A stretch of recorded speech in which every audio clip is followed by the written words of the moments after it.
So we are on our next chapter from today. Up to the points, various topics which we have discussed is that for an agreement to become a contract, there must be certain essential elements.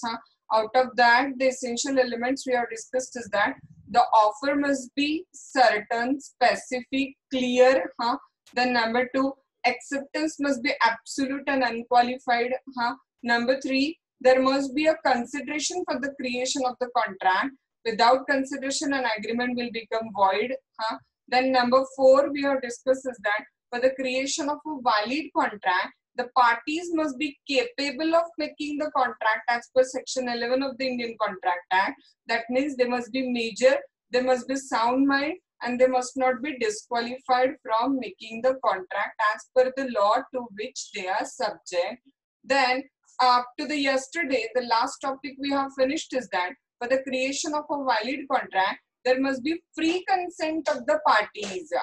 Now, free consent of the parties must be as per section 14. It should not be caused by coercion, physical force. It should not be caused by the undue influence, moral force. Then number three, it should not have been caused by the fraud, that is intentional false statement. Number four, section 18, it should not have been caused by misrepresentation, that is innocent false statement, and the consent should not have been taken under the mistake, that is erroneous belief about something. So the last essential element for the creation of valid contract, which we have discussed, that last essential element was we have discussed free consent. Parties must give their free consent for the creation of the valid contract. And now today the topic we are going to start, this topic is legality of the object and consideration. The topic today we are going to start is the legality of the object or consideration. Now देखो क्या आ जाता है यहाँ पे, for the creation of a valid contract, देखो मैं आपको एक एग्जांपल देती हूँ. एक 20-year person और एक 25-year person मिला के कॉन्ट्रैक्ट करते हैं. Now that contract is that one, that this 25-year person is going to sell the brown sugar to this 20-year person. Now for that they have decided that the 20-year person, Mr. A, say for example, has agreed to give rupees 50,000 to Mr. B, who is going to give the brown sugar. Now up to the point whatever we have discussed, okay, offer is there, acceptance is there, offer is very clear, acceptance is also very clear. Both the parties are capable of making contract because they are 20-25 means they are major, and at the same time see they are even what we can say that sound mind, they are not disqualified by law. And even they have decided the amount of the consideration also. For A, consideration is 50,000 rupees, for B, consideration is a brown sugar. That means there is a consideration also. And the last point we have discussed is that by their own free will, they have decided that going to do this particular contract. Okay, so up to the point whatever essential elements we have discussed, all these essential elements are present here. All essential elements are present here. Say for example, offer is there, acceptance is there, consideration is there, free consent is there, and capacity to contract is also there. But still you ask to your own common sense that whether agreeing to sell the brown sugar to B, is it a valid contract? Your own common sense, okay, forget the law and forget the law provisions etc. Just ask to your common sense कि किसी को brown sugar बेचने का contract करते हैं. ये brown sugar मतलब ध्यान में आया ना आपको, वो चरस गांजा वगैरह टाइप का एक टाइप का ड्रग है जिससे नशा होती है वहां पे. तो क्या किसी को ब्राउन शुगर बेचने का कॉन्ट्रैक्ट करना वैलिड हो सकता है क्या? देखो एक कोई भी कॉमन इंसान भी बोलेगा कि नहीं ये वैलिड कॉन्ट्रैक्ट नहीं है, भले ही यहाँ पे ऑफर है, एक्सेप्टेंस है, कंसिडरेशन है, फ्री कंसेंट है, कैपेसिटी टू कॉन्ट्रैक्ट है, फिर भी ये कॉन्ट्रैक्ट वैलिड नहीं है. Why this contract is not valid? Ask. This contract is not valid because the object of this particular contract or a consideration of this particular contract is not valid. जिस purpose के लिए आप contract कर रहे हो ना, वो purpose भी इक्वली वैलिड होना बहुत ज्यादा जरूरी है. Getting what I am saying to you that आप जिस पर्पस के लिए कॉन्ट्रैक्ट कर रहे हो वो पर्पस भी वैलिड होना बहुत ज्यादा जरूरी है. अगर आपके कॉन्ट्रैक्ट का पर्पस ही इनवैलिड है, अगर आपके कॉन्ट्रैक्ट का पर्पस ही अनलॉफुल है, हाँ, तो वो कॉन्ट्रैक्ट क्या हो जाएगा बोलो, वॉइड हो जाएगा। इफ द ऑब्जेक्ट और consideration of a contract is unlawful, अगर कॉन्ट्रैक्ट का ऑब्जेक्ट या कंसिडरेशन ही कैसा है, अनलॉफुल है, तो वो कॉन्ट्रैक्ट क्या हो जाएगा बोलो, वो कॉन्ट्रैक्ट बन जाएगा वॉइड कॉन्ट्रैक्ट, वहां पे क्या हो जाएगा, बन जाएगा, क्योंकि वेरी पर्पस है उसका बेसिकली क्या है वहां पे रॉन्ग है। हाँ, अब आपको थोड़ा सा समझ में लेना है before going into the module. हाँ, there are 6 circumstances when the object or consideration of a contract is not lawful. Huh? Getting what I'm saying to you? There are 6 circumstances when the object or consideration of contract is not lawful. हाँ, तो कब कब unlawful होगा, देखो contract का object या consideration if it is forbidden by law. One by one आपको detail देते जाऊंगी, बट अभी हमें थोड़ा सा बेसिक समझ के लेना है। नंबर 1 पॉइंट क्या है, देखो, if it is forbidden by law. Number 2, if it is of such a nature, if permitted, it defeat the provision of the law. उसका नेचर ऐसा है कि उसको अगर परमिट करते हो तो वहां पे लॉ डिफीट हो जाता है। Number 3, if it is fraudulent, अगर आपके कॉन्ट्रैक्ट का पर्पस ही फ्रॉडुलेंट है तो वहां पे भी ऑब्जेक्ट या कंसिडरेशन अनलॉफुल है। Number 3, if it is fraudulent. हाँ, नाउ नंबर 4, अगर आपके कॉन्ट्रैक्ट का ऑब्जेक्ट ऐसा है कि किसी के प्रॉपर्टी या बॉडी को वो हर्ट करने वाला है, इंजुरी कॉज करने वाला है। So heading of number 4 is that one, if it involve the injury to the person और द प्रॉपर्टी ऑफ अनदर। हाँ, then number 5, if it court regard it as a moral, अगर आपके contract का object ऐसा है जिसको court खुद ही consider करता है कि ये इमोरल है। And the last one, if the object of your contract is oppose to public policy, अगर आपके कॉन्ट्रैक्ट का जो ऑब्जेक्ट है वो ऑब्जेक्ट कैसा बोलो, अपोज टू पब्लिक पॉलिसी है, तो भी वो क्या हो जाएगा, void या unlawful consider किया जाएगा। So what are that 6 circumstances? If it is forbidden by law, if permitted it defeat the provision of law, if it is fraudulent, if it involve the injury to the property or person of another, if it is immoral, and if it is opposed to the public policy। हाँ, अभी मैं आपको इसके अंदर detail में जाऊंगी, but 1 minute के लिए पहले ये समझ के लो कि जो लास्ट 6th पॉइंट है ना, if it is opposed to the public policy, there are 6 circumstances when the object or consideration of the contract become unlawful। जो अभी अभी आपको 6 circumstances मैंने बताए, उसमें जो लास्ट circumstance है ना, if it is opposed to the public policy, वो लास्ट circumstance जो है ना, वो include itself another 9 सब पॉइंट, उसके अंदर 9 सब पॉइंट्स आते हैं, इसीलिए ये टॉपिक कंपैरेटिवली वैसे बड़ा है। हाँ, ध्यान में रहे, पहले ये 6 पॉइंट डिस्कस करने हैं और फिर उसके बाद में जो 6th पॉइंट है ना, उस 6 पॉइंट के अंदर हमें वापस 9 सब पॉइंट्स क्या करने, डिस्कस करने। There are 6 circumstances when the object and consideration of contract is unlawful, and out of that जो 6th वाली circumstance है opposed to the public policy, उसमें वापस 9 पॉइंट्स दिए हुए सब पॉइंट्स। हाँ, जिसमें वापस कॉन्ट्रैक्ट का ऑब्जेक्ट या कंसिडरेशन अनलॉफुल है क्योंकि वो अपोज टू पब्लिक पॉलिसी है। हाँ, हमें जब आप केस स्टडीज को सॉल्व करोगे तब रीजनिंग बहुत ज्यादा मैटर करेगा। हाँ, अभी आपको जस्ट मैंने एक जनरल इंट्रोडक्शन दिया चैप्टर का। हाँ, अभी हम लोग क्या होता है, इस पॉइंट पे आ जाते हैं। हाँ, let me know, is first of all object और कंसिडरेशन, क्या ये दो चीजें सेम है क्या? Getting the point, the question I asked you is that heading of the chapter is legality of object and consideration। okay, legality of the object and consideration। तो of course question mark पहले arise होता है कि क्या object और consideration दोनों चीजें same है। Now no, answer is no. Object और कंसिडरेशन ये चीजें अलग अलग है। हाँ, ऑब्जेक्ट मतलब क्या होगा, जिस पर्पस के लिए आप कॉन्ट्रैक्ट कर रहे हो ना, वो मतलब क्या हो जाएगा बोलो, ऑब्जेक्ट हो जाएगा वहां पे। हाँ, और कॉन्ट्रैक्ट से आप जो रिटर्न ले रहे हो ना, वहां पे कॉन्ट्रैक्ट करके सामने वाले पार्टी से समथिंग इन रिटर्न जो आप ले रहे हो, वो something in return stands for the consideration. we'll take out 2 examples for here to see कि what is object and what is consideration। हाँ, definition wise तो आपको ध्यान में आ गया, ऑब्जेक्ट मतलब क्या कंसिडर किया हमने, ऑब्जेक्ट मतलब the purpose of the contract. हाँ, the intention behind making this particular contract, मतलब क्या कंसिडर किया हमने, ऑब्जेक्ट कंसिडर किया। हाँ, एंड सेकेंड पॉइंट ध्यान में आ गया आपको, कंसिडरेशन मतलब समथिंग इन रिटर्न. अगर हम कॉन्ट्रैक्ट कर रहे हैं तो उसके रिटर्न में जो हम लोग मांग रहे हैं, दैट समथिंग इन रिटर्न मतलब क्या कंसिडर किया हमने, that is considered as a consideration. We'll take out two examples for understanding object and consideration. Did you remember we have taken out one illustration many days back? There was three thief are there. हाँ, तीन चोर है. उन तीनों चोरों के बीच में एक एग्रीमेंट है कि तीनों दिन भर चोरी करेंगे या लोगों को टोपी चढ़ाएंगे या फंसाएंगे, whatever it may be. हाँ, और उससे जो भी वो अर्न करेंगे वो शाम को आके तीनों एक दूसरे के साथ में बांट के ले लेंगे. Okay, now see here. हाँ, the very purpose of the contract क्या है बताओ यहाँ पे.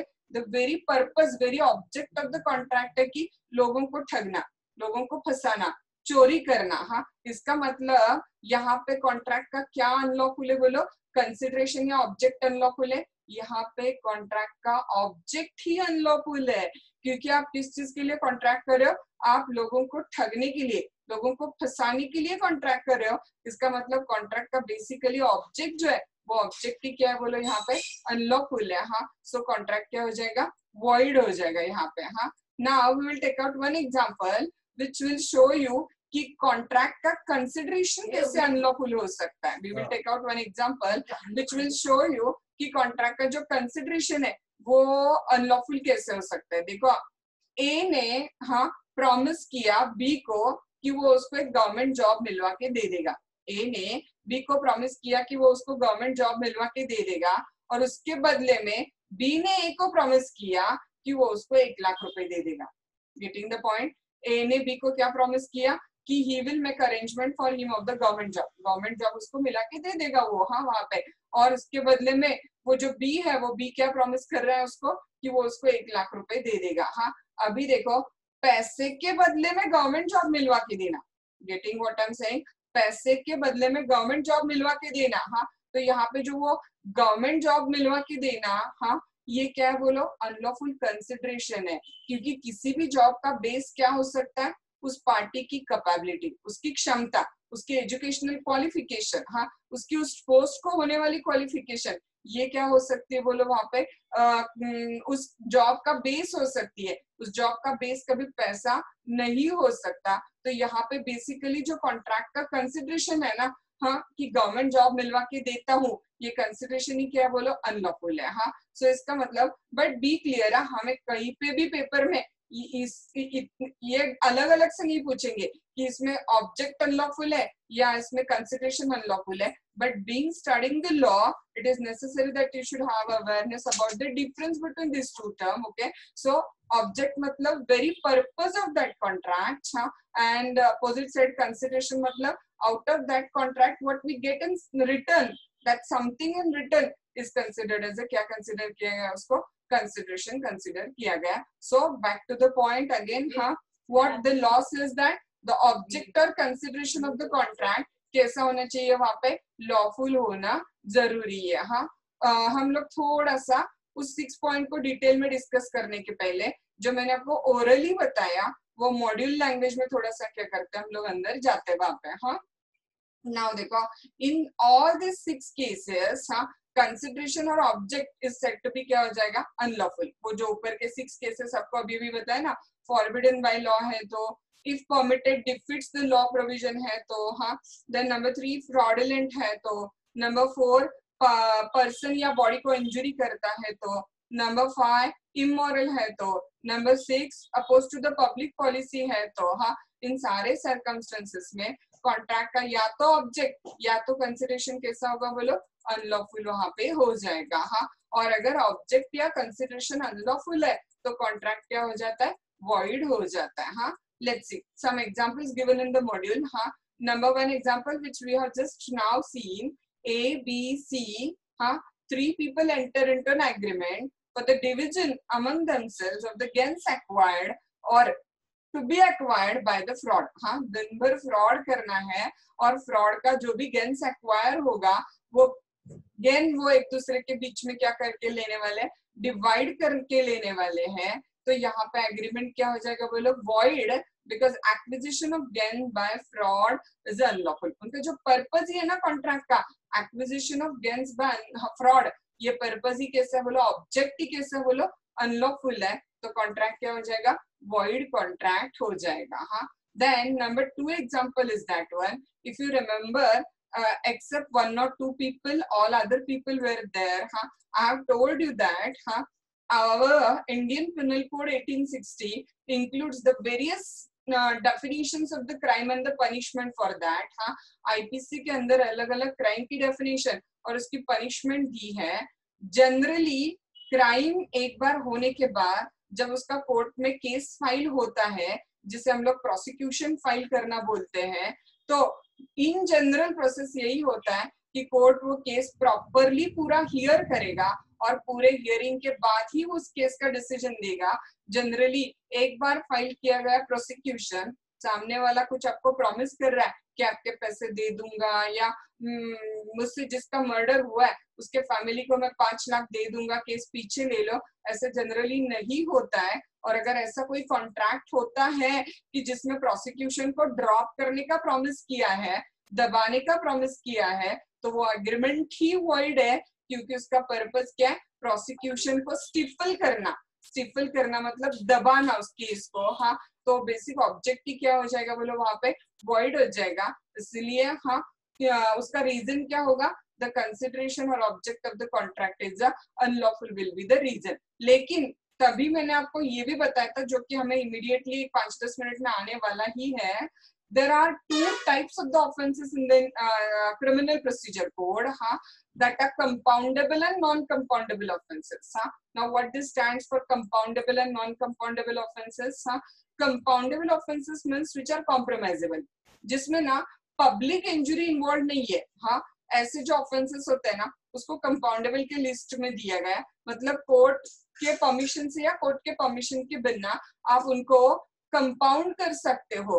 कंपाउंड कर सकते हो मतलब क्या कर सकते हो, कॉम्प्रोमाइज कर सकते हो. और जो ऑफेंसेस में जनरली पब्लिक इंजुरी इन्वॉल्व होती है, हाँ, मतलब क्राइम हुआ भले एक के साथ है, लेकिन पूरी जनता वहां पे खुद को देखती है, पब्लिक रॉन्ग है ना, तब वहां पे वो ऑफेंसेस कौन से लिस्ट में से जाता है, non compoundable. Non compoundable stands for non compromisable, जिसमें कोई कॉम्प्रोमाइज हो सकता नहीं है. तो आप ये दिमाग में डाल के रखो या नोट डाउन करके रखो वहां पे कहीं पे, कि कौन से क्राइम या ऑफेंसेस का जो प्रोसिक्यूशन है उसको स्टिफल किया जा सकता है.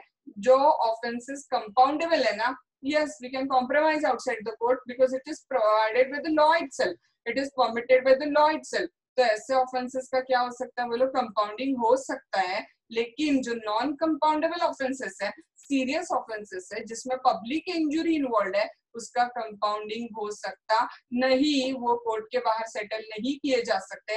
और अगर ऐसे नॉन कंपाउंडेबल ऑफेंसेस को स्टिफल करने का आप एग्रीमेंट करते हो, तो वो एग्रीमेंट वॉइड हो जाएगा, क्योंकि उसका ऑब्जेक्ट या कंसिडरेशन कैसे बोलो, अनलॉफुल है, इसीलिए. हाँ, now you may ask me कि हमें कैसे पता चलेगा पेपर में पूछने के बाद कि कंपाउंडेबल ऑफेंस कौन सा और नॉन कंपाउंडेबल ऑफेंस कौन सा है. जस्ट आपको मैंने ये एक्स्ट्रा नॉलेज के लिए बताया.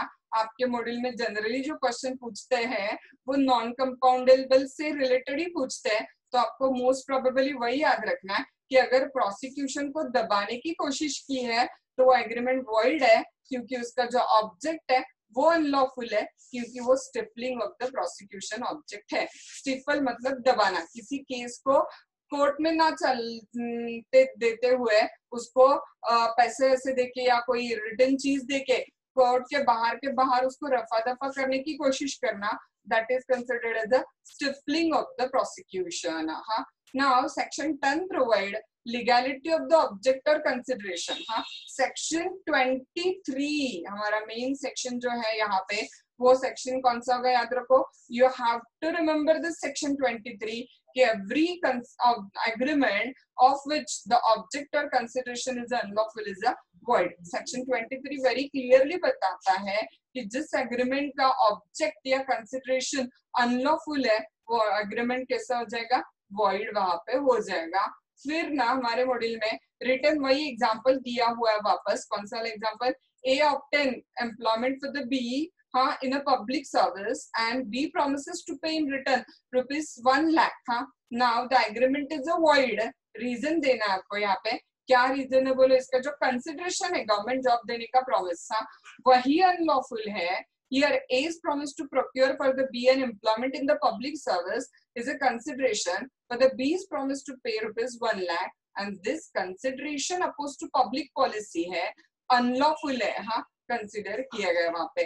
तो now that 6 point we are supposed to see in detail. हाँ, कि when the object or consideration is said to be unlawful. Object या कंसिडरेशन कब कब अनलॉफुल होगा, उसके जो 6 पॉइंट्स है वो 6 पॉइंट्स क्या करने हैं हमें यहाँ पे अभी इन डिटेल डिस्कस करने हैं. हाँ, now while dealing with that particular 6 point in detail, the very first point we are going to see is that one, if it is forbidden by law is the very first point.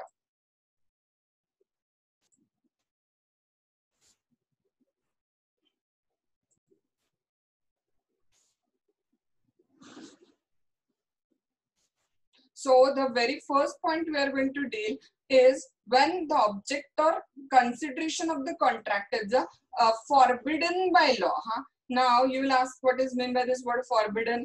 वैसे तो पीछे में गया हुआ है ये word. हाँ, तो आप जानते हो forbidden मतलब prohibited. हाँ, जिस कॉन्ट्रैक्ट को करने से लॉ ने खुद ही प्रोहिबिट किया है ना, तो ऐसे कॉन्ट्रैक्ट वैलिड नहीं होंगे क्योंकि उसका ऑब्जेक्ट या कंसिडरेशन कैसा नहीं है बोलो, लॉफुल नहीं है वहां पे. हाँ, so the point is that one, acts forbidden by law are those which are punishable under any statute as well as prohibited by regulations or orders made in the exercise of the authority conferred by the legislature. हाँ, देखो क्या क्या points आ गए यहाँ पे.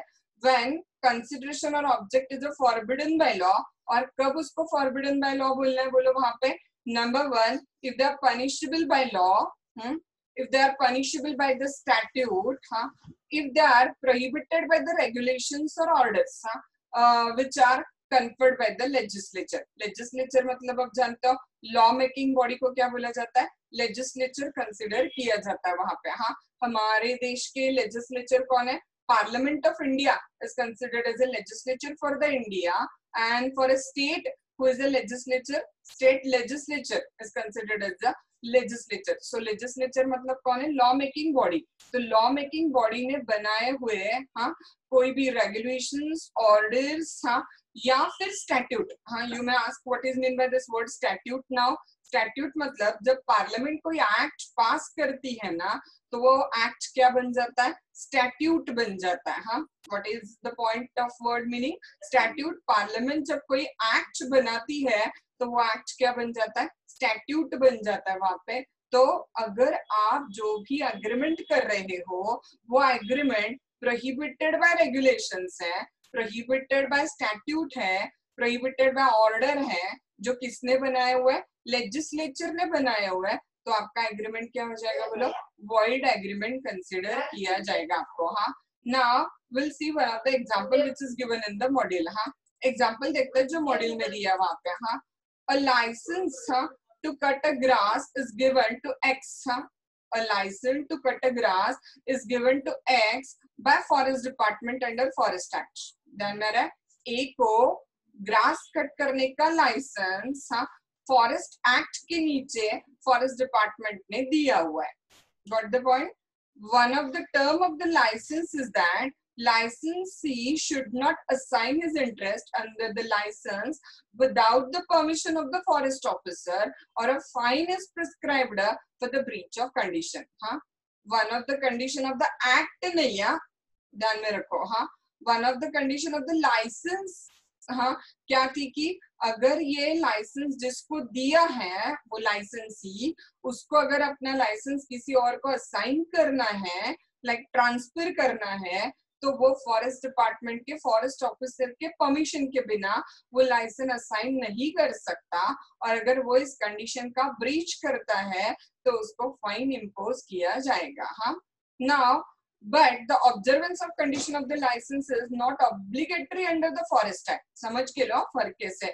ये condition किसने लगाई हुई है, लाइसेंस पे लिखी हुई है, इसका मतलब ये कंडीशन किसने लगाई है, फॉरेस्ट डिपार्टमेंट ने लगाई हुई कंडीशन है. फॉरेस्ट एक्ट नहीं बताता ये condition. Getting what I'm saying to you, that this condition is not imposed by the legislature. Law making body ने नहीं लगाई है, ये कंडीशन लगाई है फॉरेस्ट डिपार्टमेंट ने एक्ट में कहीं पे ये कंडीशन थी नहीं, हाँ. But the observance of condition is not obligatory under the Forest Act, हाँ. If A in the breach of condition, A ने क्या कर दिया, देखो अगर इस कंडीशन को उसने ब्रीच कर दिया, समझो ए ने, हाँ, और कंडीशन को ब्रीच करते हुए उसने क्या किया वहां पे, he assigns his interest under the license to the B, तो मेजॉरिटी सर्कमस्टेंसेस में आंसर आएगा कि एग्रीमेंट वॉइड है. बट नो, याद रखो एग्रीमेंट क्या है, बोलो वैलिड है, हाँ. Valid why?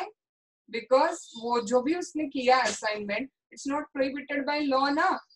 Getting the point. Forest Act बोल रहा था क्या यहाँ पे ऐसे कि आप असाइन नहीं कर सकते हो? नहीं. The condition is against the assignment has been imposed only for administrative purpose and for revenue purpose only. Forest department ने ये कंडीशन क्यों लगाई थी, बोलो उनका रेवेन्यू बढ़ जाए इसलिए, हाँ. फॉरेस्ट डिपार्टमेंट ने ये कंडीशन अपने बेनिफिट के लिए लगाई थी, जो कि एक्ट में नहीं थी.